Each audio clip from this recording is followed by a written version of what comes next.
এই ক্ষেত্রে এই যে ছাত্ররা যে নতুন রাজনৈতিক দল গঠন করছে, আপনি দেখেছেন যে ব্যাপক মারপিট হয়েছে, হাঙ্গামা হয়েছে, আপনার প্রতিক্রিয়াটা কি? কি এদের এদের ভবিষ্যৎ কি? কোন ছাত্ররা? আমি তো কোনো ছাত্রকে দল বানাতে দেখিনি। কার কথা বলছেন আপনি? আপনি যাদেরকে দেখেছেন আমি তাদের কথা বলছি আর কি। মানে টোকাইদের কথা বলছেন আপনি? আপনি শুনলে অবাক হবেন, আপনি ভাবছেন তাই না যে আমি টোকাই বলছি পলিটিক্যাল রিজনে, বা এটাও পলিটিক্যাল একটা রেটরিক ভেবেছেন। আপনার সামনে ইউনাইটেড নেশনস এর রিপোর্টটা আছে। জি বলুন। সেই রিপোর্টের আপনি 51 নম্বর পাতাতে যান, 205 নম্বর প্যারাটা পড়েন। এই আন্দোলনটা যে টোকাইরা করেছে এটা সেখানে লেখা আছে, দেখুন।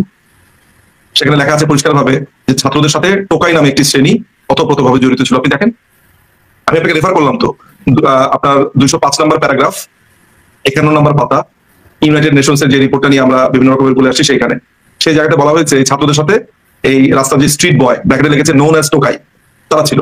সো আমি এদেরকে টোকাইয়ের আন্দোলন যতদিন বলেছি, তো সেটা তো দেখলেন যে আমার এই কথাটাকে অ্যাটলিস্ট সমর্থন করেছে। যদিও ইউনাইটেড নেশনস এর রিপোর্টকে আমি আসলে ওটা গণায় ধরি না, অনেক কথাকে আমি গণায় ধরি না, কিন্তু 5ই অগস্টের পরে যা হয়েছে এগুলো কথাই বলে, বাট হোয়াটএভার ইট ইজ, এখানে একটা জায়গাতে বলেছে টোকাই। সুতরাং আপনি যে টোকাইরা দল বানিয়েছে বলছেন, সেখানে তারা আজকে মারামারি করেছে।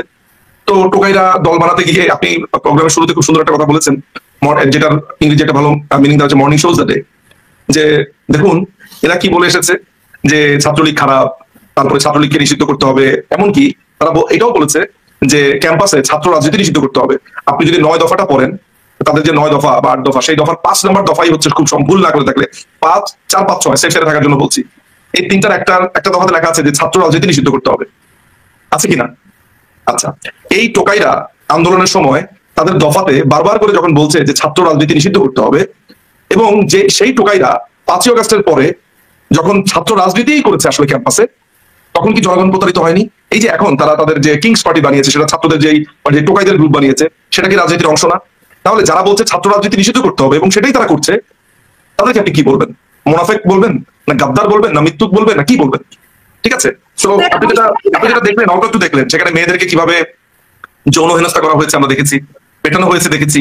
দেখলে মনে হয় কি জানেন, একদল বর্বরকে অ্যামাজন জঙ্গল থেকে, আসলে অ্যামাজন জঙ্গলে যারা আছে তাদের কি আমি কেন বলছি, মনে হচ্ছে যে একদল আদিম মানুষকে রাস্তায় ছেড়ে দিয়েছে, যারা মাংস খুবলে খাবে, যারা অন্যের শরীর থেকে রক্ত চুষে খাবে।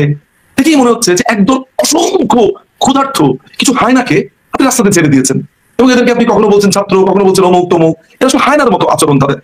এই একটা সাজানো গোছানো রাষ্ট্রকে তারা দখল করে, এই এই আপনার জঙ্গি সেনাবাহিনীর মাধ্যমে দখল করে তারা দেশটাকে একটা নরক বানিয়ে ফেলেছে, একটা দোজক তারা বানিয়ে ফেলেছে। হ্যাঁ, বাংলাদেশের মানুষরা ফোন করলেই বলে যে ভাইরে বাইর হবো না, বাইর হলে যদি মানে স্বর্ণের চেইন পরে বের হয় না, আংটি পরে বের হয় না, একটা ঘড়ি পরে বের হয় না, 500 টাকা দামের একটা ঘড়ি পরে বের হয় না। ওয়ালেটে তার যদি এখান থেকে, আমি এক লোকের সাথে কথা বলছি, তার যদি ধরেন নিউ মার্কেটে যেতে আসতে লাগে হচ্ছে 500 টাকা, সে খুব বড় জোর 1000 টাকা নিয়ে বের হয়। আর মানে এরকম ভাবে আর টাকা পয়সা সে যেটা করে, মানে আমাকে বলছে, সরি এবার বলতে হচ্ছে, সে তার আন্ডারওয়্যারে টাকা নিয়ে বের হয়, এমন ভাবে যদি খুঁজে না পায়। তাই বললাম বলেন কি ভাই এই অবস্থা? বলে ভাই এই অবস্থা। বলে ভাই টাকা যদি নিত তাহলে হতো, মানে এমন ভাবে টান দেয় যেন হাতের কুপ দিল, এবং সাথে সাথে একটা আপনার কুপ দিয়ে বসে। So reckless.